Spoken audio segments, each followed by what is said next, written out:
नमस्कार, आप देख रहे हैं व्यक्तित्व। मैं हूं प्रकाश मोहन जायसवाल। व्यक्तित्व के एक बेहतरीन शो में हमारे साथ मौजूद हैं शहडोल जोन शहडोल के एडीजी श्री डीसी सागर साहब। सर, बहुत बहुत स्वागत है आपका। और इन चंद लाइनों के साथ कि दिए का अपना कोई मुकाम नहीं होता, जहाँ भी जलता है रोशनी देता है। आपका हृदय से अभिनंदन। सर, पहला सवाल, आपके हिट और फिट होने का या होने के पीछे का राज क्या है?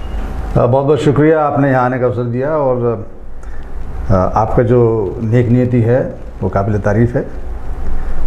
आप जनता तक एक पैगाम पहुँचाना चाहते हैं और वो पैगाम ये है कि पुलिस अपने कर्तव्य पथ पर हमेशा देशभक्ति और जनसेवा की बात को लेकर चलती है और इसलिए जनता महसूस करे कि वो सुरक्षित है। अब जहाँ तक बात आपने हिट और फिट की बात कही, जो हिट की बात है वो यदि मैं सही समझ रहा हूँ तो उसका तात्पर्य ये है कि आप जनहित में जो कार्य करते हैं वो जनता उनको सराहती है, उनकी प्रशंसा करती है और आपके प्रति उनके दिल में एक विश्वास सृजित होता है। ये मेरे हिट की परिभाषा है, यदि मैं सही समझ रहा हूँ। और दूसरी फिट की बात जहाँ तक सवाल है, ये फिट एक बहुत ही निजी सवाल है और हर व्यक्ति को फिट रहने का अधिकार है, परंतु लोग सिर्फ ख्वाहिश लेके बैठे रहते हैं। उसकी पूर्ति, उसकी तामीली, उसको कैसे मूर्त रूप दें, इस ओर उनका ध्यान उतना नहीं जाता है जितना वो इसके प्रोपेगेंडा में जाते हैं। मैं प्रोपेगेंडा में नहीं जाता। मैं विश्वास करता हूँ कि जितना आप अपने आप को सुरक्षित रखने में स्वास्थ्य के प्रति संवेदनशील रहेंगे, उतने ही आप इस प्रकार के जो प्रशंसनीय जो कमेंट्स हैं, जो आपने अभी सराहना की है, तो आप उसके भागीदार होंगे। सर, उसके पहले हम इस बेहतरीन संवाद की ओर आगे बढ़ें। जब हम शहर में कई लोगों ने कहा कि सर का इंटरव्यू देखना चाहते हैं, सर के बारे में जानना चाहते हैं, तो हम इस संवाद को आगे बढ़ाएं। उससे पहले आपके बारे में हमारे दर्शक वो जानना चाहेंगे, आप कहाँ से हैं, शिक्षा दीक्षा, पहली पोस्टिंग, और पुलिस में ही आना चाहते थे या और कोई विभाग में जाना चाहते थे? जहाँ तक मेरा सवाल है, मैं जिस परिवार से हूँ उस परिवार में मेरे पिताजी, मेरे डैडी आर्मी में थे और जो हमारी शिक्षा दीक्षा है वो अनेक स्थानों पर हुई। यद्यपि मैं यूपी से हूँ, परंतु अब क्योंकि काडर मध्य प्रदेश मिला है, बिल्कुल, तो मध्य प्रदेश की जनसेवा, मध्य प्रदेश के लोगों की देखभाल ही मेरा कर्तव्य है और यही मेरी कर्तव्य स्थली है। अब जहाँ तक शिक्षा की बात है, तो मेरी शिक्षा मद्रास से शुरू हुई और उसके बाद में दिल्ली पहुँचे हम लोग। दिल्ली के बाद जम्मू पहुँचे और उसके बाद फिर वापस दिल्ली पहुँचे। तो कुल मिलाकर जो मूलतः शिक्षा हुई है, शिक्षा प्राप्त की है, वो दिल्ली में की है।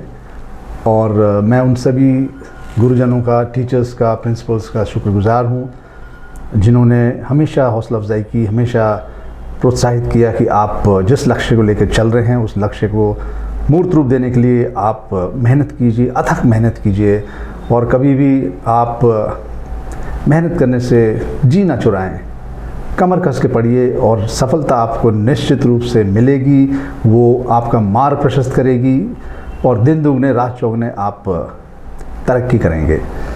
तो ये एक सामान्य सा एक इंट्रोडक्शन है, एक प्रस्तावना है, परंतु इसके पीछे एक बात ज़रूर है कि आप यदि अपने माँ बाप की बात को मानते हैं और अपने गुरुजनों की बात को मानते हैं, तो कोई वजह नहीं है कि आप अपने ज़िंदगी में कभी निराश रहोगे। सर, हम अपने चैनल के माध्यम से एक मुहिम भी चला रहे हैं जिसमें लगातार अच्छे उसके परिणाम भी आ रहे हैं। अपराध रोकने में युवाओं की भूमिका, एक पुलिस अधिकारी के रूप में अपराध रोकने में युवाओं की भूमिका कितनी महत्वपूर्ण हो सकती है? आप क्या महसूस करते हैं इसको? अपराध को रोकने में न केवल युवा बल्कि हर उम्र, हर वर्ग का व्यक्ति का इसमें योगदान रहता है। अब क्योंकि आपने युवाओं की बात कही है, तो मैं ये बता दूं कि युवा यदि ये ठान ले कि अपराध समाज से हमें विलुप्त करना है, अपराध को ख़त्म करना है जड़ मूल से, तो ये अपराध जड़ मूल से समाप्त हो जाएगा। परंतु इसके लिए सबको आम राय, सबको एक राय होना पड़ेगा, सबका उद्देश्य बराबर होना चाहिए। और जो हमारे युवा वर्ग है वो यदि मैं कहूँ कि वो अपराध में लिप्त है तो गलत होगा। युवा वर्ग एक ऐसी रोशनी समाज में फैला सकता है कि आप यदि बेरोजगार हैं तो आप रोजगार की ओर अपना ध्यान केंद्रित करके स्वयं उद्यमी बन सकते हैं, एंटरप्रेन्योर बन सकते हैं कि आप अपना ही व्यवसाय खोलकर, अपना ही व्यवसाय में पूरी अपना ध्यान लगाकर शासन की बहुत सी ऐसी कल्याणकारी नीतियां हैं जिनके माध्यम से आप बिल्कुल अपना व्यवसाय खोल सकते हैं और फिर उसको लेकर आप अपना एक ब्रांड भी बना सकते हैं। तो ये चीज़ हमारा युवा वर्ग अधिकांश तो समझ रहे हैं, लेकिन जो चंद लोग नहीं समझ रहे उनका ज़रूर इस अपराध का जो जगत है, अपराध की दुनिया है, उस अपराध की दुनिया में ऐसे लोगों की संख्या बढ़ती जा रही है। सर, औसतन यदि हम देखें तो जो युवा अपराध करते हैं उनकी संख्या ज़्यादा होती है। तो आपको क्या लगता है कि कौन कौन से ऐसे वजह होते हैं जो युवा को अपराध करने के लिए प्रेरित करते हैं? जैसे हम नशा का एक महत्वपूर्ण कारण नशा भी मानते हैं, बेरोजगारी भी मानते हैं, लेकिन बावजूद उसके भी और अपराध सिर्फ युवा कर रहा है ऐसा नहीं है। अपराध कई ऐसे भी होते हैं जो क्षणिक होते हैं या जो वैमनस्यतापूर्ण होते हैं या जो किसी दुश्मनी की वजह से होते हैं, और जो अपराध संपत्ति संबंधी अपराध हैं उनमें निश्चित रूप से ये बात आती है कि आपके पास में धन नहीं है तो आप कोई शॉर्टकट, आप कोई आसान सा रास्ता ऐसा देखते हैं जो कि अवैध है और आगे चल के आपको पछतावा होता है उसमें। तो मेरा मानना यही है कि जो जितने भी अलग अलग किस्म के अपराध हैं, जैसे आप ये मान के चलिए कि चेन स्नैचिंग है, बिल्कुल, और गृह भेदन है या डकैती है या लूट है या फिर NDPS एक्ट की जो केसेस हैं जिसमें ड्रग्स आते हैं, तो ये जो चीज़ें हैं इंसान शुरू होता है इस बात को लेकर कि कोई हमको नहीं पकड़ पाएगा। बिल्कुल बिल्कुल, उसको इस बात की जागृति नहीं है, उसको इस बात की नॉलेज नहीं है कि जो कानून है वो आगे पीछे उनको निश्चित रूप से धर दबोचेगा। क्योंकि जो जैसे मान लिया ड्रग्स का है, गांजा है या और भी कई प्रकार के नशे होते हैं, तो उन नशे में यदि आपने इसके परिवहन की शुरुआत की या खुद इसमें आप लिप्त हो गए या इसको बेचने की या विक्रय करने की आपने एक ये मान के चला कि ये एक ऐसी चीज़ है, तो वो गलत है, क्योंकि ये बहुत ही जघन्य अपराध है। तो ये जन जागृति जनता में लानी बहुत ज़रूरी है, चाहे वो युवा वर्ग है या वो बालक है या वो फिर सीनियर सिटीजन है, बुजुर्ग है, कि ये जो अपराध है इस अपराध में आपको कभी खुशी नहीं मिलेगी और आप आगे चल के निश्चित रूप से इसमें पकड़े जाओगे, अरेस्ट होगे और फिर आपके विरुद्ध माननीय न्यायालय में अभियोग केस चलेगा। सर, धैर्य की कमी और एक जो आक्रोश का अधिकाधिक प्रभाव है, ये भी अपराध का एक कारण हो सकता है। धैर्य का जहाँ तक सवाल है कि जो युवा वर्ग है, जैसे मान लीजिए ग्रेजुएट हो गया हो, तो ग्रेजुएशन के बाद में उसको लगता है कि मुझे एक पकी पकाई नौकरी मिल जानी चाहिए, जो कि संभव नहीं है। उस नौकरी के लिए उसको संघर्ष करना पड़ेगा, मेहनत करनी पड़ेगी, और जो मेहनत करते हैं उनको मिलती भी है, बिल्कुल। परंतु जो लोग बिना मेहनत किए ये अपेक्षा रखते हैं कि नौकरी मिल जाए, तो वो पथभ्रष्ट हो जाते हैं और वो फ्रस्ट्रेट होते हैं, वो अपने ध्येय से भटक जाते हैं और वो फिर इस अपराध की दलदल में धीरे धीरे फंसते जाते हैं। और जब वो फंस जाते हैं तब उनको ये ज्ञान प्राप्त होता है कि ये गलत हो गया, तब तक बहुत देर हो चुकी होती है। तो इसलिए सिखलाई इसमें यही है कि जो जैसे पुलिस है, उनको चाहिए कि हर अपराध से संबंधित जो सजाएं हैं, हर अपराध से संबंधित जो विस्तृत उसकी जानकारी है, ये विस्तृत जानकारी हर व्यक्ति को होनी चाहिए। जैसे मान लीजिए चोरी है, तो चोरी यदि की तो उसका परिणाम क्या होगा, ये पता होना चाहिए। तो ये चीज़ें जन जागृति में आनी चाहिए।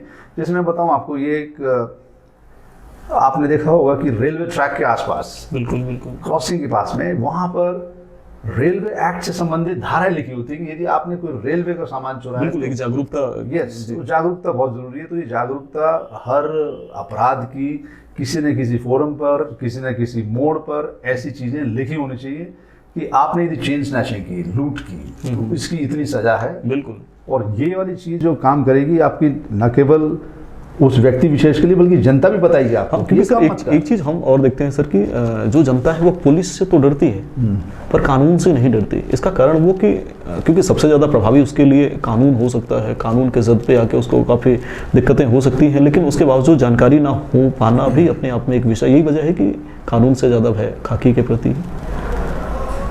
देखो, ये जो यहाँ की जो न्यायिक प्रणाली है जी, तो वो न्यायिक प्रणाली सबसे बेहतरीन प्रणाली पूरे विश्व की।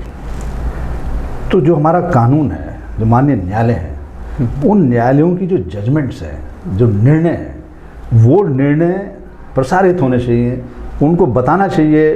जैसे पुलिस को उस किसी प्रकरण में जजमेंट पता चला कि आपका ये प्रकरण था, इसमें सज़ा मिली, बिल्कुल, तो वो सज़ा और उसका थोड़ा सा विश्लेषण, ये चीज़ें किसी न किसी फोरम पर, सोशल मीडिया पर, प्रिंट मीडिया पर या किसी होर्डिंग पर आनी चाहिए। अब जैसे एक मैं उदाहरण बताऊँ, अशोकनगर का 2014 केस है अभी का, जी जी, तो उस प्रकरण में बलात्कार का आरोप लगा 4 व्यक्तियों पर, जी जी, तो उन 4 व्यक्तियों को माननीय न्यायालय के समक्ष में चार्जशीट में लाना था, लेकिन विवेचना के दौरान ये पता चला कि जो डीएनए है उन 4 व्यक्तियों का नहीं मिला, और विवेचना इसमें गहराई से की गई वहाँ के पुलिस अधीक्षक, वहाँ के आईजी साहब ने, तो पता चला कि एक कोई और व्यक्ति था जिससे उसके संबंध थे, और ये लोग जो थे इनके नाम अनावश्यक उसमें डाल दिए गए। तो माननीय न्यायालय ने, अभी रिसेंट केस है ये, माननीय न्यायालय इसमें झूठा प्रकरण को लेकर जो इसमें फरियादिया थी, बिल्कुल, उसी के विरुद्ध इसमें दंडादेश पारित किया है। तो ये वाली चीज़ जनता को पता होनी चाहिए कि यदि आप गलत करेंगे, झूठा फंसाएंगे, तो माननीय न्यायालय आगे चलकर इसमें आपके विरुद्ध भी जजमेंट पास कर सकते हैं। तो ये जागृति जनता में लानी बहुत ज़रूरी है। बिल्कुल सर। अनुशासन और ईमानदारी शासकीय सेवा का गुण मानते हैं या व्यक्ति के व्यक्तित्व का एक नैसर्गिक? शासकीय सेवक हो या वो निजी या प्राइवेट सेक्टर हो, ये जो दोनों बातें आपने कही हैं, ईमानदारी और जो ट्रांसपेरेंसी कह लो या कर्तव्य के प्रति आपकी जो कर्तव्य परायणता कह लो, ये चीज़ें हर उद्योग में, हर काम में आपके कर्तव्य के अभिन्न अंग हैं।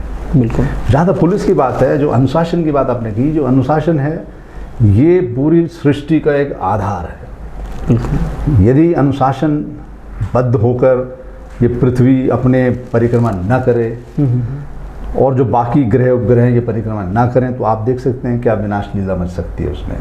तो इसलिए अनुशासन एक पहली सीढ़ी है हर प्रगति की, और हर खुशहाली की पहली सीढ़ी है कि चाहे वो जैसे पुलिस है, इसमें आपके बहुत सारे नियम कानून बने हुए हैं। बिल्कुल। तो नियम कानून में एक आपके आचरण को लेकर भी कंडक्ट रूल्स बने हुए हैं। तो आप ये देखिए, ये जो परिकल्पना है कि आप शासकीय सेवक हैं और शासकीय सेवक रहते हुए आपको इन कंडक्ट्स का, इन आचरण का पालन, अनुसरण करना है। तो यदि आप नहीं करेंगे तो उसी में प्रावधान दिए हुए हैं कि आपके विरुद्ध ये कार्रवाई की जा सकती है। तो ये एक हर अधिकारी कर्मचारी के लिए एक मार्ग प्रशस्त करने वाले कुछ बिंदु हैं, जिसके अंतर्गत रहते हुए यदि किसी व्यक्ति में कुछ चारित्रिक कुछ दोष है, तो वो भी इन सब कंडिकाओं के अध्ययन करके या उसको बता के, क्योंकि ट्रेनिंग में भी ये चीज़ बताई जाती है। बिल्कुल। पुलिस की ट्रेनिंग हो, किसी की ट्रेनिंग हो, किसी शासकीय ट्रेनिंग हो, उसमें बताया जाता है कि आपको नियम कानून के अंतर्गत रहते हुए अपनी ड्यूटी का निष्पादन करना है, अन्यथा ये निम्नलिखित दंड आपके विरुद्ध लिए जा सकते हैं, जिसमें आपको नौकरी से पृथक भी किया जा सकता है, बर्खास्त भी किया जा सकता है, और आपके विरुद्ध यदि आपराधिक कोई प्रकरण बनता है वो भी बनाया जा सकता है। सर, अगर आपके व्यक्तिगत जीवन से जुड़ी बातें अगर अपन यहाँ पे साझा करें, तो जो आपका अनुशासन है, आपका जो व्यक्तिगत अनुशासन है, वो काफ़ी कड़े चुस्त दुरुस्त है। वो ट्रेनिंग के दौरान आपको मिले या आपके या माता पिता का एक आशीर्वाद कहें या संस्कार कहें, किस रूप में दिखते हैं आप इसे? अनुशासन वैसे तो 2 तरह से इंसान ग्रहण करता है। पहली चीज़ तो ये है कि जो आपके घर है, घर में आपके माता पिता हैं या और जो बहन भाई हैं, उनके साथ में रहते हुए आप अनुशासन का पहला पाठ पढ़ते हो, खासकर जो घर में बुजुर्ग हैं उनसे। दूसरी चीज़ ये कि ये एक व्यक्तिगत विषय भी है। व्यक्तिगत विषय ये है कि आप किसी भी काम को सुचारू रूप से यदि करते हैं और उस काम को करने के बाद आपको खुशी मिलती है, सफलता मिलती है, तो आपका उस अनुशासन में रहने का जो एक इच्छा शक्ति है वो हमेशा उसमें वृद्धि होती रहती है। जैसे मैं अपना केस बताऊं कि आप अनुशासित क्यों हैं, चाहे वो शासकीय काम के लिए ले लीजिए या वो फिर जो आपके सोशल सर्कल में लोग हैं उनके प्रति निष्ठा को ले लीजिए, या आप अपने प्रति ही स्वास्थ्य को लेके ले लीजिए, या अपनी ड्यूटी को लेके ले लीजिए, या फिर जो आपके वरिष्ठ हैं या कनिष्ठ हैं उनके प्रति जो आपकी सहानुभूति है, जो आदर है, तो आप किसी को ले लीजिए कि ये जब तक आपके अंदर ये इच्छा शक्ति जागृत नहीं होगी कि मुझे अनुशासित रहने से फ़ायदा है, तो आप अपना फ़ायदा देखिए। तो मुझे फ़ायदा दिखा इसमें कि आप यदि सुबह आराम से उठते हो, अच्छी तरह से उठते हो, व्यायाम करते हो, खाना अच्छी तरह खाते हो, तो मुझे इसमें वो वृद्धि हुई मेरे स्वास्थ्य में, तो मुझे अच्छा लगा, तो मेरी इच्छा शक्ति और बलवती होगी कि बिल्कुल इसे हम जीवन का एक संविधान का हिस्सा मान सकते हैं। बिल्कुल सही बात है, जीवन संविधान का हिस्सा है। सर, हरिवंश राय बच्चन जी का मधुशाला काफ़ी प्रिय है, हमने कई बार सुनी है कविताएं आपसे, एक आध कविताएं जो, और ख़ासतौर से ये मधुशाला इतनी प्रिय क्यों लगती है आपको? नहीं, मधुशाला नहीं, वो कविता है अग्निपथ।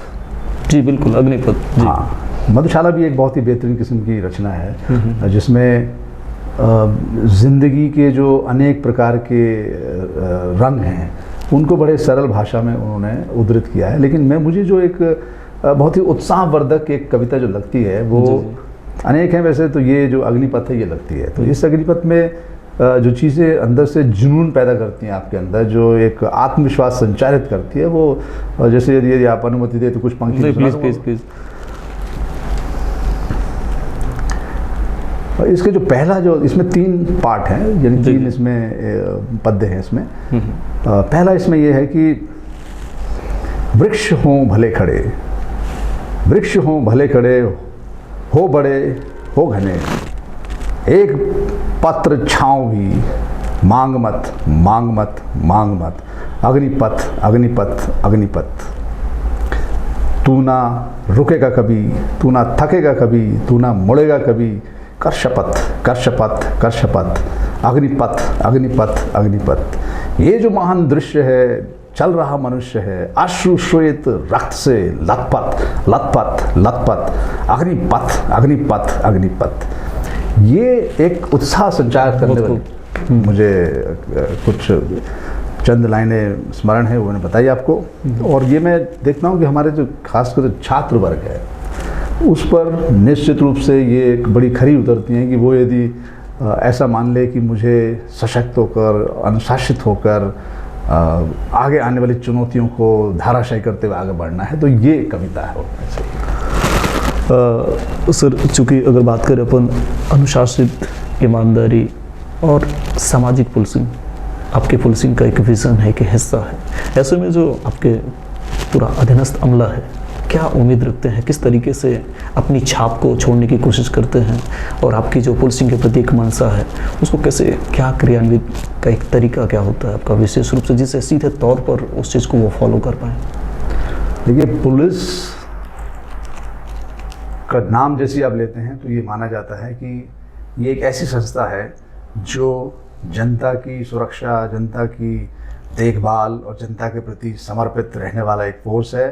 पुलिस के रहते हुए जनता अपने आप को सुरक्षित महसूस करे, इसलिए पुलिस का सृजन और ईजाद हुआ।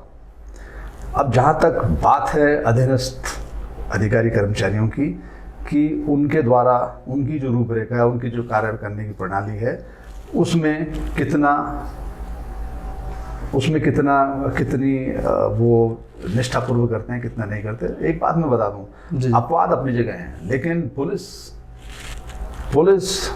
जो कार्य करती है या जो जिसके लिए बनी है, वो तो ईमानदारी, निष्ठा, सनिष्ठा और कर्तव्य परायणता की एक मूर्ति है। वो अपने प्राणों को न्यौछावर करने के लिए भी तैयार रहती है, वो शहादत के लिए हमेशा तैयार रहती है, और जो कुछ अपवाद स्वरूप हैं उनको ठीक करने के लिए नियम कानून बने हुए हैं, आचरण के हमारे कई सिद्धांत बने हुए हैं, उनको उस दृष्टिकोण से पहले समझाया भी जाता है। और बाकी तो आज सोशल मीडिया, जनता वो खुद भी उनको सचेत कर देती है कि यहाँ पर आप गलत हैं, यहाँ आपको अपने आप को सुधारना है, तो सुधारते भी हैं। ये समाज है, समाज में, क्योंकि पुलिस भी समाज में से आती है, तो पुलिस जो समाज की कुछ ऐसी चीज़ें हैं वो उनमें भी लग जाती है, उनको दूर करने में समय लगता है। सर, ट्राइबल जोन की पुलिसिंग के लिए कोई विशेष मास्टर प्लान? यस, जो ये जो खासकर जो जिस क्षेत्र में हम हैं, यहाँ पर जो ट्राइबल जो हमारे भाई बहन हैं, उनको सबसे जो महत्वपूर्ण चीज़ है वो रोज़गार की है। उनको यदि हम रोज़गार संपन्न करेंगे तो न केवल उनका स्वास्थ्य सही होगा, बल्कि उनमें जो अंतर्निहित क्षमता है उसका भी विकास होगा। वो किसी से कम नहीं है, शारीरिक रूप से देख लीजिए, मानसिक रूप से देख लीजिए। यदि हम उन्हें समय पर सही शिक्षा, सही दीक्षा, सही ट्रेनिंग, सही प्रशिक्षण देंगे तो वो निश्चित रूप से इस राष्ट्र नहीं बल्कि अंतर्राष्ट्रीय पटल पर अपनी खूबियों को, अपनी उपलब्धियों को वो प्रदर्शित करने में कामयाब होंगे। तो मैं ये सोचता हूँ कि जो हमारा रोज़गार है, जो शासन हमेशा कहती है कि आप उद्यमी बनिए, तो उद्यमी बनने के लिए बहुत सी कल्याणकारी योजनाएं हैं जिसमें शासन मदद भी करती है, सब्सिडी मिलती है, बैंक्स भी तैयार हैं इस मदद करने के लिए। लेकिन उन तक ये बात पहुंचाए कौन? तो मैंने ये संकल्प लिया है कि मैं पुलिसिंग के माध्यम से, कम्युनिटी पुलिसिंग के माध्यम से, सामुदायिक पुलिसिंग के माध्यम से कोशिश करूंगा कि जनता तक पहुंचूं और वहाँ के स्थानीय जो डिस्ट्रिक्ट मजिस्ट्रेट्स हैं, CEOs हैं, उनसे संपर्क करूं और उनको बताऊं कि आप ही की योजना इन क्षेत्र में ऐसे ऐसे यदि आप करते हैं तो हमें जो अपराध है उसको भी कम करने में मदद मिली, क्योंकि जो युवा है हमारा वो एक रोज़गार में लग जाएगा, एक सकारात्मक काम में उसकी ऊर्जा लगेगी और वो खुद भी संपन्न उन्नत होगा और समाज को उन्नत करेगा। तो ये एक परिकल्पना है इस न केवल इस क्षेत्र के लिए बल्कि ये एक यूनिवर्सल चीज़ ऐसी होनी चाहिए कि जो सब जगह ये लागू हो, क्योंकि हर जगह पर ये जो उद्यमी बनने की शासन का है कि अब आत्मनिर्भर बनो, तो आत्मनिर्भर बनने के लिए शासन तत्पर है, तैयार है। तो चाहिए कि उन तक ये जानकारी पहुँचे। बिल्कुल। सर, तमाम परिस्थितियों के बावजूद भी जो ज़मीनी स्तर का अधिकारी कर्मचारी है वो आपके जैसे हिट और फिट कैसे रह सकता? क्यों नहीं रह सकता? ज़्यादातर उनकी शिकायतें होती हैं कि मैंने बताया कि ये इच्छा शक्ति आपके अंदर यदि विकसित हो गई कि मुझे समाज में यदि खुशहाली बांटनी है तो सबसे पहले मुझे अपने आप को सुधारना पड़ेगा, क्योंकि शासन जो आपको वेतन देती है, मुझे ऐसा लगता है कि यदि आपकी अनावश्यक मांग नहीं है तो कोई वजह नहीं कि आप जो आपको वेतन मिलता है उसमें अपना निर्वाह ना कर सको। तो आप एक जो चीज़ है इस संदर्भ में अपने आप को संतुष्ट रखिए और यदि आप अपनी जो डिमांड्स हैं, अपनी जो मांगे हैं, उनको अपनी औकात से ज़्यादा रखेंगे तो फिर आपकी जो कार्य प्रणाली है उसमें ज़रूर सवाल उठेगा कि आपका जो स्तर है जैसा होना चाहिए उससे बढ़ के चल रहा है, तो सवाल उठेगा उसमें। सर, साल का 365 दिन, महीने का 30 दिन, सप्ताह के 7 दिन, दिन के 24 घंटे पुलिस व्यस्त रहती है। ऐसे में आपको नहीं लगता कि पुलिस को कम से कम एक दिन की छुट्टी मिलनी चाहिए? नहीं, एक दिन की छुट्टी का कॉन्सेप्ट जो है ना, ये शासन का इसमें ज़रूर इसमें विचार मंथन हुआ है, परंतु पुलिस फोर्स एक ऐसा फोर्स है कि आप सबको एक दिन छुट्टी नहीं दे सकते, ये रोटेशन में हो सकता है। बिल्कुल। लेकिन रोटेशन में क्या हो सकता है कि जैसे आप रोटेशन में मंगलवार को छुट्टी देना चाहते हो, लेकिन मुझे मंगलवार को नहीं चाहिए, मुझे शनिवार को चाहिए, तो वो भी विवाद की बात पैदा होती है कि आप जिस दिन मुझे छुट्टी नहीं चाहिए उस दिन छुट्टी दे दो। तो इसलिए इसमें कुछ ऐसा रास्ता निकलना चाहिए जो सबको ग्राह्य हो, सब उसको समझें कि हाँ सब एक दिन की छुट्टी का तात्पर्य है। वैसे भी जो पुलिस के हमारे जवान हैं ना, उन जवानों को एक स्पेशल लीव यानी विशेष अवकाश 15 दिन का मिलता है, और ये चीज़ जो विशेष अवकाश है ये बाकी लोगों के दुर्लभ है। तो कहने का तात्पर्य ये है कि उनको एक व्यवस्था बनाई गई है, परंतु एक दिन वाली जो बात कही है वो परिवार से मिलने के लिए या परिवार के साथ जो सामाजिक उनके और काम है उनको करने के लिए ये, परंतु इसमें हमारा जवान जो है ना इतना ज़्यादा अभ्यस्त हो गया ड्यूटी करते करते, उसको छुट्टी लेने में दिक्कत आती है। बिल्कुल। वो सोचता है कि साहब पहले मैं त्यौहार को निपटा लूँ, पहले मैं त्यौहार को शांतिपूर्ण संपादित करा दूँ, उसके बाद छुट्टी सोच, तब तो दूसरा त्यौहार आ जाता है, तब तो VIP ड्यूटी आ गई। तो इसलिए वो एक उस क्रमबद्ध श्रृंखला बनी रहती है। तो उसका भी मन करता है कि यार पहले मैं अपना काम कर लूँ, क्योंकि वो घर में भी यदि रहेगा तो घर में भी उसका जो है ना पता चला कि man pack set wireless set बज रहा है, तो घर में भी उसको लगता है एक समय के बाद में उनके परिवार वालों को भी ये तुम यहाँ क्या रह रहे हो, तुम अपना काम करो। बिल्कुल। तो सर 7 साल तक के सज़ा के जो कम धाराएँ हैं और माननीय न्यायालय के आदेश निर्देश के बाद फरियादियों की बात करें, हम पुलिसिंग की बात करें, कितना चैलेंज हो गया? नहीं, इसमें जो माननीय न्यायालय का जो निर्देश है सर्वोपरि है, वो उसमें किसी भी प्रकार का कोई टिप्पणी नहीं हो सकती। और जो ये जो आपने बात कही, इस बात में भी तर्क है, और जो निर्देश होता है शासन का, सबसे बड़ी बात ये होती है सर, क्योंकि आम जन को समझाना इस बात का कि फरियादी आके ये कह रहा है कि हमारे साथ ऐसा हुआ है, लेकिन पुलिस की मजबूरी होती है कुछ आदेश निर्देश के बाद भी उनको जेल पे सलाखों के पीछे ले जाएं, वो बड़ा चैलेंज है। इसको कैसे फेस करते हैं? परंतु ये है ना कि चाहिए क्या कि जो सोशल मीडिया है जी जी, या जो एक सशक्त माध्यम में फिल्म का है जी जी, तो उन फिल्मों में भी ये चीज़ आनी चाहिए जो काम की लोगों की, कि ये जो चीज़ है, ये शासन का नियम बना है, ये माननीय न्यायालय के निर्देश है, माननीय सर्वोच्च न्यायालय के निर्देश है, तो उसका पालन, तो मैंने कहा ना, उसकी जन जागृति, पब्लिसिटी जो है ना, वो बहुत ज़रूरी है जन जन तक पहुँचने की। साहब, ये आज की डेट में नियम कानून है, ये सबको मालूम है। 302 में आपको मृत्यु दंड भी मिल सकता है, आजीवन कारावास भी हो सकता है। तो ये क्योंकि फिल्मों में आया है, ये बिल्कुल बहुत सी फिल्मों में आया है। तो ऐसे करके जो नए हमारे नियम, नए जो हमारे निर्णय आ रहे हैं माननीय न्यायालयों के, उन पर भी ऐसे उनकी केस स्टडी पर भी कुछ फिल्में बने जो बिल्कुल जागरूकता का हिस्सा बन सके। बिल्कुल सर, चूँकि पीटीआरआई में आप काफ़ी दिन थे और सड़क सुरक्षा को लेकर आपके काफ़ी अच्छे प्लान थे, जिसको हम उस रूप में भी देखते हैं सर, इंटरसेप्टर व्हीकल कहीं ना कहीं आपकी देन मानी जाती है। क्या विशेष, क्या सोचा आपने कि आपको ये सारी चीज़ों की आवश्यकता है सड़क सुरक्षा को लेकर?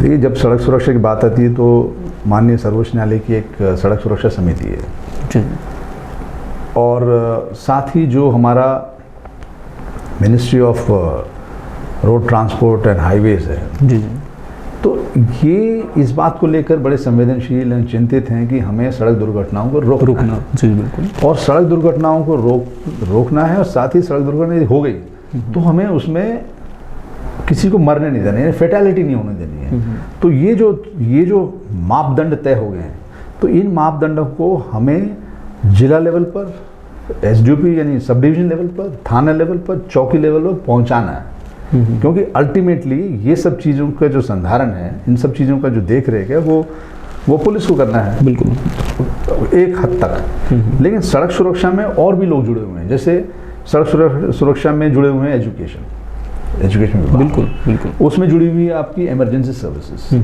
इमरजेंसी केयर, उसमें जुड़ी है आपकी इंजीनियरिंग, और उसमें जुड़ा हुआ एनफोर्समेंट। तो एनफोर्समेंट में पुलिस आती है, ट्रांसपोर्ट आता है।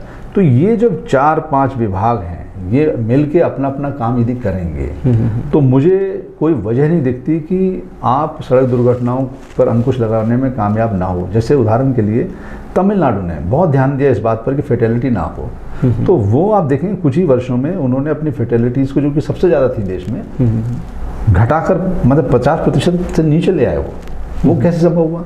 वो ऐसे संभव हुआ कि उन्होंने जो हेल्थ सर्विसेज हैं उनको सुधारा, उन्हें जनता को जागरूक किया कि यदि कोई एक्सीडेंट सड़क पे होता है तो उस एक्सीडेंट में आप वो जो मजरूब है, जो घायल व्यक्ति है, जो सड़क दुर्घटनाग्रस्त व्यक्ति है, उसको आप अस्पताल तुरंत लेके जाएं, और डॉक्टर्स जो हैं उसको अटेंड करें। जैसे अभी यहाँ भी कुछ दिन पहले एक घटना हुई, तो एक स्कूटर में एक टीचर और उसके 2 बच्चे वो किसी वजह से दुर्घटनाग्रस्त हुए। उस दुर्घटनाग्रस्त व्यक्ति लहूलुहान पड़े, लेकिन जनता ने उनकी मदद नहीं करी। बिल्कुल। तो उसमें हमारा ट्रैफिक के जवान जो है ना, खुद गाड़ी में रोक के उनको अस्पताल लेके गया, इलाज करा। कहने का मतलब ये है कि हम सबको मिल के प्रयास करना पड़ेगा, ये अकेले करने वाला।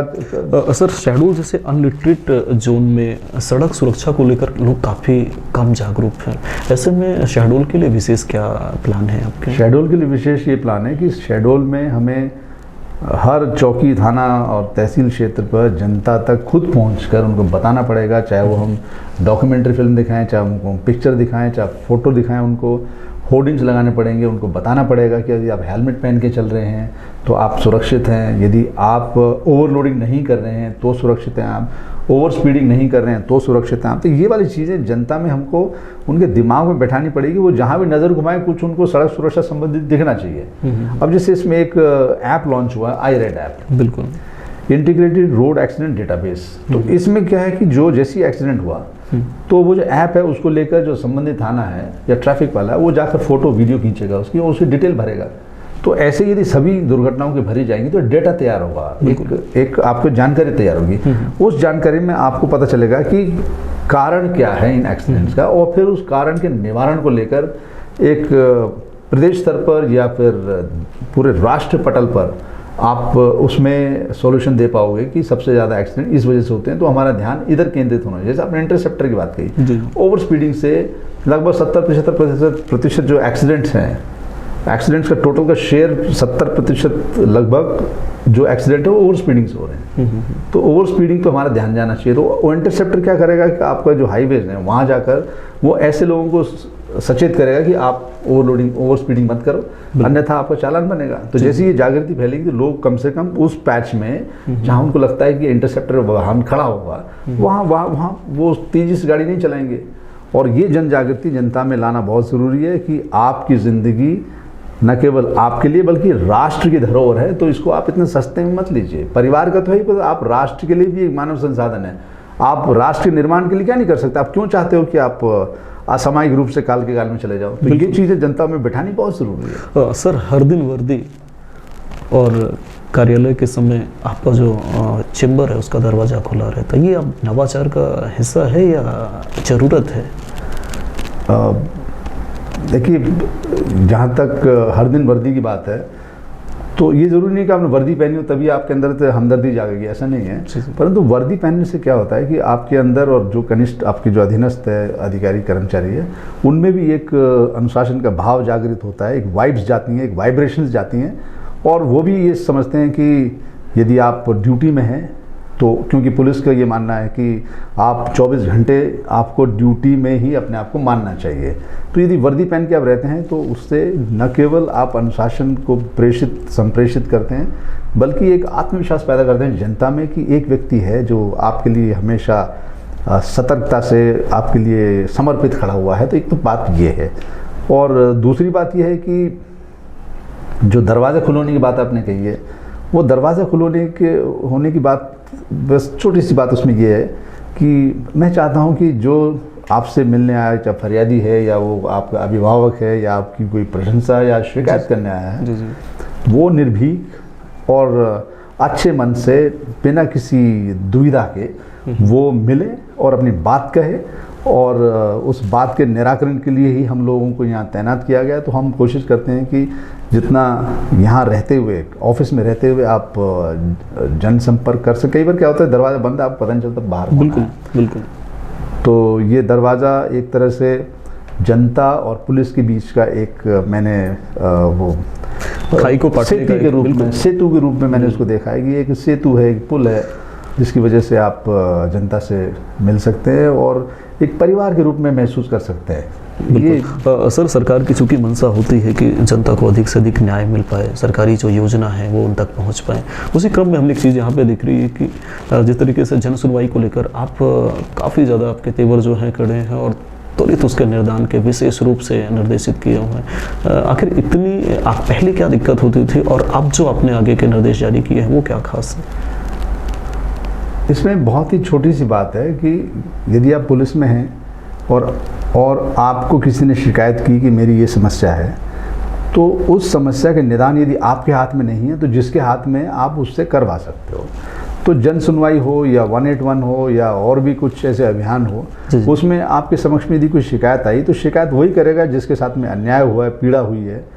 और यदि आप उसकी पीड़ा को कम नहीं कर सकते, उसकी पीड़ा का आप निराकरण नहीं कर सकते, तो फिर जो आप पुलिस में इन सब बातों को लेकर आपने भर्ती की है कि हम देशभक्ति जनसेवा करेंगे, तो आप कहीं ना कहीं अपने आप को धोखा दे रहे हैं। तो मैं चाहता हूं कि जितना भी ये कुदरत ने जीवन दिया है, इस जीवन में आप जितनी जनता को आप मदद कर सकते हो, उनके दुखों को दूर कर सकते हो, और अभी आपके पास में क्षमता है, आपके पास में शक्ति है, आपके पास में एक तरह का जो सभी आपके पास में उसका एक चाबी है आपके पास में समस्याओं को दूर करने की, तो आप क्यों नहीं कर सकते? अब जैसे कोई शिकायत आई तो उस शिकायत में जो भी शिकायत हुई, तो उस शिकायत को लेकर यदि मेरे 2 बोल पुलिस अधीक्षक को उसका निराकरण करवा देते हैं तो इसमें मेरा इसमें क्या नुकसान है? बिल्कुल। तो यही होता है कि जनता फिर आप पे भरोसा करेगी और वहाँ पर आपके पास में आएगी वो। और वजह मेरे को बहुत से लोग आते हैं कि साहब हमारी समस्या का निदान हो गया, बहुत बहुत शुक्रिया।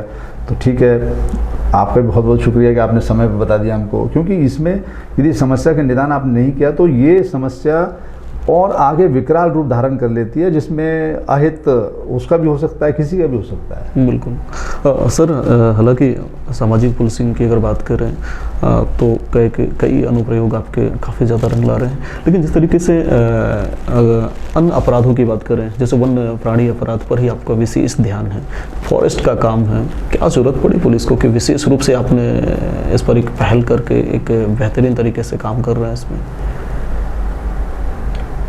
पहली चीज़ तो ये कि ये जो एक सोच है कि ये उसका काम है, इसका काम है, इससे मुझे फ़र्क नहीं पड़ता। मुझे इस बात से फ़र्क पड़ता है कि उस अपराध को करने वाला एक इंसान ही है।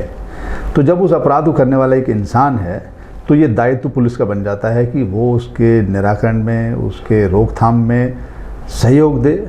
और यद्यपि काम ये फॉरेस्ट का है कि उनका संरक्षण करना, वन्य प्राणियों का या फिर पेड़ों का, पर्यावरण का, परंतु ये एक ऐसा अपराध भी है जो कि आपकी जो आईपीसी है उसके अंदर भी कवर होता है। बिल्कुल। तो जब उसके अंदर कवर होता है तो ये आपका दायित्व बन जाता है कि आप फॉरेस्ट विभाग की मदद करें। बिल्कुल, अंततः पुलिस को ही ये मामले झेलने पड़ते हैं। नहीं, पुलिस फॉरेस्ट की मदद कीजिए ना, फॉरेस्ट को बताइए कि साहब ये जो प्रखंड है इसमें आपके यहाँ पर ये सजा है और इसमें ये जो किया है उसने उसकी सजा ये है। जैसे मान लीजिए किसी ने कुछ इमारती लकड़ी काट डाली, उसके परिवहन में पकड़ा गया तो वो चोरी हो गई, तो आपके यहाँ पर जो प्रिलिमिनरी ऑफेंस जो POR जो कटेगा उसके साथ में आप यदि फॉरवर्ड करते हैं पुलिस को कि साहब इसमें 379 जो चोरी की धारा है, 379 IPC, 379 IPC, तो ये चोरी हुई, तो ये भी आकर्षित होती है जिसका विवेचना करने का हमें अधिकार नहीं है, तो वो डायरी हमको ट्रांसफर कर देंगे। तो कहने का मतलब यदि जो सब विभाग यदि मिल के काम करें तो कोई वजह नहीं है कि कोई गैंगस्टर या कोई माफिया पनप जाए या माफिया खुशहाली से रह ले, ऐसा नहीं हो सकता। लेकिन सभी विभागों को मिलकर इसमें अपने अपने जो उनकी शक्तियाँ हैं, अपनी अपनी जो उनकी पावर्स हैं, प्रोविजंस हैं, उसको इस्तेमाल करना चाहिए और एक दूसरे के विभाग की मदद करनी चाहिए, पूर्ति करनी चाहिए और कंधे से कंधे मिलाकर काम करना चाहिए। अंततः हम सब इस राष्ट्र की धरोहर हैं और धरोहर को बचाने के लिए हम लोग यहाँ पर हैं। बिल्कुल सर, चूँकि हमारा जो शेड्यूल जोन का अंतिम जिला है वो कहीं ना कहीं दूसरे प्रदेश के सीमा से सटा हुआ है और नक्सलाइट के जद पर है, ऐसे में क्या विशेष प्लान है नक्सलाइट को पनपने से रोकने के लिए? और हमारे जो यहाँ के आदिवासी हैं, यहाँ के जो युवा हैं, वो कहीं ना कहीं वो बेरोजगारी भी कारण होता है जिसकी वजह से वो जाके वहाँ पे सम्मिलित होते हैं। ऐसे में किस तरीके की यहाँ की जो एक ज़मीनी जो प्लानिंग है वो होगी आपकी? आपका आशय जो है डिंडोरी से है, तो डिंडोरी जिला है उस वहाँ पर क्योंकि वो सरहद छत्तीसगढ़ से जुड़ा हुआ है, तो जो युवा वर्ग है अंततः बात वहीं आती है कि उसके पास में क्या खाने के लिए रोजगार है, ज़मीन है, क्या करे वो, शिक्षा है। तो ये सब चीज़ें हम कृत संकल्प हैं, शासन कृत संकल्प है कि उन तक ये शिक्षा पहुँचे, उन तक रोजगार पहुँचे, उन तक उनकी जो ज़मीन है वो उन तक उनके पास ही रहे और वो उसमें अपनी खेती, अपनी बागबानी, अपना जो भी उसमें वो उत्पादन कर रहे हैं वो करें। वो इस समस्या को रोकने के लिए, इस समस्या के विस्तार को रोकने के लिए बहुत से प्रयोग हुए, चाहे आंध्र प्रदेश हो या वो मध्य प्रदेश है या महाराष्ट्र हो या उड़ीसा हो या झारखंड हो, तो बहुत से कम्युनिटी पुलिसिंग के प्रयोग हुए हैं। उनमें से सर्वप्रथम यही है कि उनको आप मेन स्ट्रीम में लाइए, रोज़गार, उनके रोज़गार के अवसर पैदा कीजिए और उनको शिक्षा दीजिए। बचपन से उनको शिक्षा के लिए यदि शासन बहुत सी योजनाएं लेके चल रही है, उनको शिक्षा देने का प्रयास कर रही है, परंतु उसके बाद भी कुछ लोग यदि भटकते हैं तो उनको फिर मेन स्ट्रीम में लाने के लिए समझाइए उनको। और ये जनजागृति चिंता माननी चाहिए कि जो आपस में ही बात करें कि अंततः तुमको उस दिशा में जाने से क्या मिलेगा। बिल्कुल बिल्कुल। सर, साइबर अपराध को लेकर क्या सोचते हैं आप? पुलिस को साइबर अपराध अपडेट होने की जरूरत है। साइबर अपराध को लेकर मेरे विचार ये हैं कि हमारी जो जनता है, खासकर जो बैंकिंग है, उसको लेकर अभी संवेदनशील नहीं हुई है, इतनी जागरूक नहीं हुई है। वो मोबाइल पर कोई फ़ोन से यदि OTP मांगता है तो दे देते हैं और फिर उनका बैंक से काफ़ी अमाउंट निकल जाता है। जी। तो नाना प्रकार के साइबर क्रिमिनल्स बैठे हुए हैं यहाँ पर, जो कि क्योंकि डिजिटलाइजेशन पर बल दिया जा रहा है, तो वो ये क्रिमिनल डिजिटलाइज क्रिमिनल्स भी पैदा हो गए हैं। तो वो उनको पकड़ने के लिए आपको उन्नत किस्म के सॉफ्टवेयर, उन्नत किस्म की आपको टेक्नोलॉजी रखनी पड़ेगी। और ख़ासकर टेक्नोलॉजी भी अपनी जगह है, जन जागृति की हमें अपनी जो साइबर सुरक्षा खुद करनी है, इस प्रकार की हमको गलती नहीं करनी, ये बहुत ज़रूरी है। बाकी अपराध होने के बाद में उसकी पतारसी, उसको डिटेक्ट करना वो एक अलग चीज़ है, परंतु जनता यदि जागरूक रहेगी तो इन अपराधों पर जो साइबर क्राइम कहलाते हैं उन पर अंकुश लगेगा। सर, उससे पहले कि हम अंतिम 2 सवाल और पूछें, ये हम शुरुआती इंटरव्यू में हमने देखा कि गुलदस्ता हटाकर आपने केला रखवाया, क्या प्रिय है केला? देखिए, चाहे वो फूल हो या वो फल हो, दोनों ही सृष्टि के बड़ी अनुपम धरोहर हैं। लेकिन मैं ये चाहता हूँ कि जो फल है वो जनता खा सकती है, अफोर्ड कर सकती है, खरीद सकती है, लेकिन ये जन जागृति नहीं है उसके अंदर में। ये अंदर से इच्छा शक्ति नहीं है कि मैं भूखा हूँ तो 2 केले खा लूँ, वो भूखा रह लेगा, क्योंकि वो उसके अंदर, उसके माइंड में ये बात है ही नहीं। बिल्कुल। तो ये माइंड में बात आए आपके चैनल के माध्यम से, क्योंकि ये केला, इसलिए अब केले के लिए पूछेंगे लोग, केला क्यों रखा आपने, गुलदस्ता गुलाब क्यों नहीं रख लिया? केला इसलिए रखा कि आपको ये आपके अंदर एक संचेतना जागृत की जा सके कि आप अपने आप को यदि ज़िंदगी में फलीभूत करना चाहते हो तो फल ज़रूर खाइए और फल ही फूलिए, और फूलिए मत। फूलने से क्या होता है कि बिल्कुल बिल्कुल, इसलिए मैंने बोला फलीभूत होइए। फली मतलब आप उससे उन्नत होइए। देखिए, फूलने की बात जहाँ तक है, वो आप फल से नहीं फूलते हो। आप फूलते हो यदि आप समोसे खा रहे हैं, अनावश्यक मीठा खा रहे हैं, वसा, तेल, तो ये वाली चीज़ें, और फिर वर्जिश नहीं कर रहे हैं। मेन तो क्या है कि तो वर्जिश कुछ नहीं करना है, पड़े रहते हैं और कुछ भी कर रहे हैं लेकिन वर्जिश नहीं कर रहे हैं, घूम नहीं रहे हैं, कसरत नहीं कर रहे हैं। और कसरत भी ऐसी होनी चाहिए जो कि एक वैज्ञानिक दृष्टिकोण से हो। सर, जोन की जनता और अधीनस्थ पुलिस अधिकारी कर्मचारियों से उम्मीदें? मुझे हर व्यक्ति, हर कर्मचारी, हर जनता के नुमाइंदे से उम्मीद है कि वो एक आईना देखेंगे कि वो आईने में कैसे दिखते हैं। यदि वो आईने में ऐसे दिखते हैं कि जैसे वो चाहते हैं तो ठीक है, अन्यथा यदि उन्होंने आईने में अपनी तोन देखी या अपने टायर देखे, पेट के आसपास निकले हुए अपना गर्दन देखी, तो उनको समझ में आ जाएगा कि हमें कुछ ना कुछ करना चाहिए। तो कृपया करके आईना देखें और अपने आप को दुरुस्त करें। कोई वजह नहीं है कि आप फिट और हिट ना हो सको। अभी तक 1 दर्जन से ज़्यादा अवार्ड मिल चुके हैं। हालांकि हर अवार्ड अपने आप में महत्वपूर्ण होता है, लेकिन कोई एक अवार्ड जो आपके दिल से जुड़ा हुआ हो? वैसे तो जो अवार्ड होता है वो आपकी कुछ ऐसी बातों को लेकर दिया जाता है कि जो सटीक बैठती हैं और जो उस अवार्ड की आवश्यकता है। तो हर अवार्ड मुझे अजीज़ है और प्रेरणा का मेरे लिए स्रोत है। तो ये इसमें वर्गीकरण किए जाना कि कौन सा अवार्ड कैसा है, ये मुझे नहीं लगता कि इसमें कुछ न्याय हम कर पाएंगे। तो हर अवार्ड की, चाहे वो महामहिम राष्ट्रपति के द्वारा प्रदत्त हो, या वो माननीय मुख्यमंत्री द्वारा प्रदत्त हो, या माननीय डीजी साहब द्वारा प्रदत्त हो, तो हर अवार्ड है। तो पर सबसे बड़ा अवार्ड तो ये है कि आपको आत्मसंतुष्टि होती है।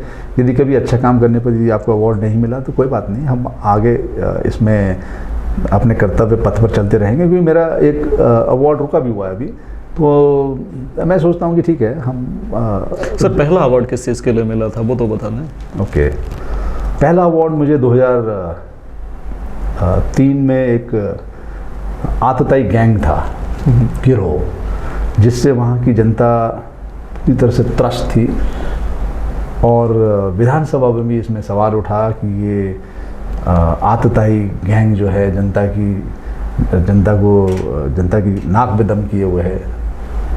तो वो एक 3, 2, 1। सर, खाद्यान्न माफिया, भूमि माफिया और रेत माफिया, सूदखोरी पर भी अच्छी कार्रवाई हुई है आपके पदस्थापना के बाद। आगे इसको किस रूप में चलाने की कोशिश होगी?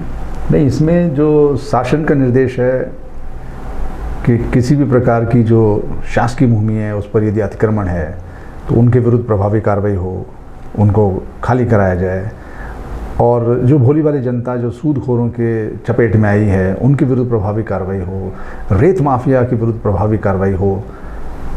और जो एक और पहलू है कि जो स्थायी वारंटी हैं, जो गिरफ्तारी वारंटी हैं, जो समन्स हैं, उसके लिए माननीय डीजी साहब का निर्देश है कि इनकी तामील करवाइए, और माननीय न्यायालय में जो प्रकरण हैं वो माननीय न्यायालय में जैसे आरोपी नहीं पहुंचा या गवाह नहीं पहुंचा तो वो सब पहुंचे तो ट्रायल शुरू हो तो जो प्रकरण है उसका निराकरण हो और जो फरियादी है उसको न्याय मिले। तो इन सब बातों को लेकर भी पुलिस बहुत ही कृत संकल्प है, पूरी जीवटता और इच्छा शक्ति के साथ अपनी ड्यूटी का वो संपादन कर रही है, और सभी निर्देशों का पालन पूरी निष्ठा और ईमानदारी और जन सेवा के भाव से किया जा रहा है। सर, पॉलिटिशियन, जर्नलिस्ट और पुलिस, इन तीनों के संबंधों को लेकर क्या राय है?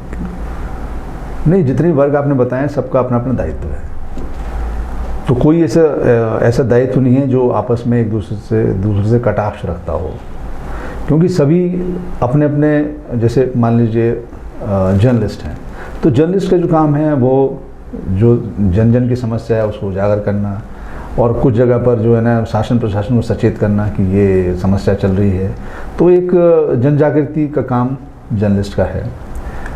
और पुलिस का काम सुरक्षा को बरकरार रखना, सामाजिक शांति को बरकरार रखना, त्योहारों को शांतिपूर्ण ढंग से रखना। तो ये सब चीज़ें हर एक के अपने अपने क्षेत्राधिकार कार्य हैं, तो वो हर कोई अपना अपना कार्य करता है। कोई वजह नहीं है कि जहाँ पर कोई विरोधाभास किसी भी वर्ग में हो, जहाँ विरोधाभास होता है वहाँ निश्चित रूप से कुछ ना कुछ ऐसी वजह जरूर रहती है कि जिसमें किसी का व्यक्तिगत स्वार्थ नहीं, उसमें आप संवैधानिक रूप से उसको आप पारदर्शी नहीं कह सकते। पारदर्शी यदि चीज़ है तो उस बात को हमारा जर्नलिस्ट भी कहेगा, उस बात को हमारा जो है जवान भी कहेगा, जनता भी कहेगी और प्रशासनिक अधिकारी वो भी कहेंगे। यदि आपको कुछ इसमें निस्वार्थ भाव से ड्यूटी आप कर रहे हैं तो कोई वजह नहीं है कि आपको कोई अनावश्यक रूप से आप पर किसी प्रकार का दबाव पड़े। दबाव तभी पड़ता है जब कोई चीज़ ऐसी है जहाँ पर चीज़ें धूमिल हैं और पारदर्शिता की उसमें का अभाव है। सर, जब से आपकी पदस्थापना हुई है, खासतौर पर यहाँ के जो युवा विद्यार्थी हैं वो काफ़ी ज़्यादा ऊर्जा से ओतप्रोत हैं और वो कुछ अपेक्षा करते हैं, कुछ उम्मीद करते हैं कि उनके बीच में आप आएँ। आपका कुछ ऐसा प्लान है उनके बीच में जाकर उन्हें प्रेरित करना, उन्हें ऊर्जा से परिपूर्ण कर देना? देखिए, मैं ये मानता हूँ कि हर छात्र, हर छात्रा, हर व्यक्ति उसके अंदर उसके व्यक्तित्व का जो डीएनए है वो रहता है। यानी मैं हमेशा कहता हूँ कि जो लीडरशिप का डीएनए है, नेतृत्व का जो डीएनए है वो हर व्यक्ति में है, वो पहचानने की ज़रूरत है। लोग कहते हैं कि साहब हमें मोटिवेशन दीजिए। मैं कहता हूँ यार मोटिवेशन मिल जाएगी लेकिन डिटर्मिनेशन कहाँ से लाओगे? तो डिटर्मिनेशन तो आपको अपने आप ही सृजित करनी पड़ेगी, वो इकबाल आपको अंदर खुद ही लाना पड़ेगा, तभी आपके जो उद्देश्य पूर्ति है, जो जायज़ कामों की, वो उद्देश्य पूर्ति हो पाएगी। तो जो हमारे छात्र छात्रा हैं, कल ही मैं कॉलेज में गया तो उधर देखो जब ये डिबेट चल रही है, वाद विवाद प्रतियोगिता चल रही है, उसमें बहुत से बच्चे अपना दाएं बाएं घूम रहे हैं। मैंने वो बताया, मैंने कहा तुम ये बताओ कि वहाँ यहाँ घूम रहे हो तो हमारे यहाँ क्या प्रासंगिकता रही? तो मैंने उन्हीं में से एक बच्ची को बुलाया। मैंने कहा आप जब डिबेट कर रही थी तो यहाँ से अगर 10 लोग उठ के चले जाए तो आपको कैसा लगेगा? तो बच्ची ने कहा साहब हमको बहुत बुरा लगेगा। तो मैंने कहा यही मैसेज है कि आपको जो बताया जा रहा है उसको ध्यानपूर्वक सुनिए। तो जो पहली चीज़ जो मैंने बताई कि जो पुलिस की समाज में प्रासंगिकता, उपयोगिता, उसके लिए पहली चीज़ ये कि अनुशासन। यदि आप अनुशासनबद्ध हैं तो आप कीर्तिमान पे कीर्तिमान जिंदगी में स्थापित करेंगे। यदि आप अनुशासनबद्ध नहीं हैं तो आपको ना तो कुछ समझ में आएगा और आप क्लास में पिछड़े रहोगे और आप एक ज़िंदगी में एक हारे हुए व्यक्ति के रूप में ज़िंदगी में रहोगे। इसलिए अनुशासनबद्ध रहिए। जो चीज़ जिस समय की है, आपको यदि बुलाया गया है कि यहाँ पर हमारे प्राचार्य महोदय वो देंगे, भाषण देंगे, तो सुनिए उसको। सर, मैं जब आपका खबर लिखा था तो मेरे मोहल्ले के बच्चे मुझसे पूछ रहे थे कि सर जैकी श्रॉफ जैसे दिखते हैं। मैं क्या समझ नहीं पा रहा था कि मैं क्या जवाब दूँ। देखिए, जैकी श्रॉफ जैसे दिख रहे थे, उन्होंने क्यों बोला ये मालूम नहीं, लेकिन वो भी एक बेहतरीन कलाकार हैं, मेहनत करके उठे हैं वो। तो इसमें एक हर्ष का विषय है ये, परंतु हर व्यक्ति का अपना अपना एक व्यक्तित्व होता है, एक उसकी छाप होती है। तो यदि उनको लगता है तो बहुत अच्छी बात है, परंतु उनको ये मानना चाहिए कि यदि ये जैकी श्रॉफ लगता है तो इसके पीछे वजह क्या है, बिल्कुल। तो उनको वजह ढूंढनी चाहिए उसमें, न केवल सिर्फ कॉम। जैसे मैं कल गया तो लोगों के वहाँ एक तरह का भगदड़ से मच गई कि सेल्फी ले, तो मैंने उनसे कहा भाई सेल्फी आप ले लेना, परंतु आप ये जो अनुशासन है इसको आप ध्यान में रखिए। तो वो ये हुआ कि जैसे हम लोग बाहर गए तो देखा कि एक मोटरसाइकिल पे 4 बच्चे अपना जा रहे हैं। उससे थोड़ी देर पहले ये बात बताई गई थी कि आप मोटरसाइकिल, एक तो यदि उम्र कम है आपकी नहीं चलाइए, यदि आप, क्योंकि पीजी कॉलेज है तो उसमें ऐसे भी लोग थे जो 18 से ऊपर गए थे, तो आप हेलमेट पहनिए। 2 लोग बैठे मोटरसाइकिल पर, लेकिन वो 4-4 5-5 एक ही बैठे हुए थे। तो कहने का मतलब ये कि आप कुछ भी कॉम्प्लीमेंट दे लीजिए, जब तक आप अनुशासन में नहीं हैं हम आपके इस कॉम्प्लीमेंट को स्वीकार नहीं करेंगे। तो आप पहले अनुशासन सीखिए, और अनुशासन सीख के, क्योंकि आपको यदि एक्सीडेंट हुआ तो सबसे ज़्यादा नुकसान आपका होना है सबसे पहले। तो मान लीजिए आप एक्सीडेंट हुआ, भगवान ना करे, और आप बच गए, तो आप अस्पताल में रहेंगे, आप इनवैलिड भी हो सकते हैं, आप पंगु हो सकते हैं, आप पैरालिसिस आपको हो सकता है। तो कहने का मतलब आप समझिए इस बात को, जो नियम कानून डिसिप्लिन है उसके बहुत से आयाम हैं, परंतु एक आयाम उसमें जो मेन सशक्त आयाम है वो ये है कि अनुशासन हमेशा आपको सफलता की ओर ही लेके जाएगा। अनुशासन ही सफलता की कुंजी है। बिल्कुल। जन सुरक्षा, जन संपर्क और जन कल्याण, एडीजी शहडोल का एक विशेष अभियान, और निश्चित रूप से समाज और खाकी के बीच की खाई को पाटने का विशेष पहल, और सामाजिक पुलिसिंग वो भी नए नवाचार के माध्यम से जनता तक पहुंच के उनकी खासतौर से शासन की जो उम्मीदें हैं, और पुलिस अधिकारी या पुलिस परिवार की खासतौर से आम जन से जो उम्मीदें जो होती हैं उनको ज़मीनी स्तर पर कैसे क्रियान्वित करना, आपने सुना। सर, हमारे स्टूडियो में और हमसे खूब सारी बातचीत की, बहुत बहुत धन्यवाद, शुक्रिया। बहुत बहुत शुक्रिया। जय हिंद। जी।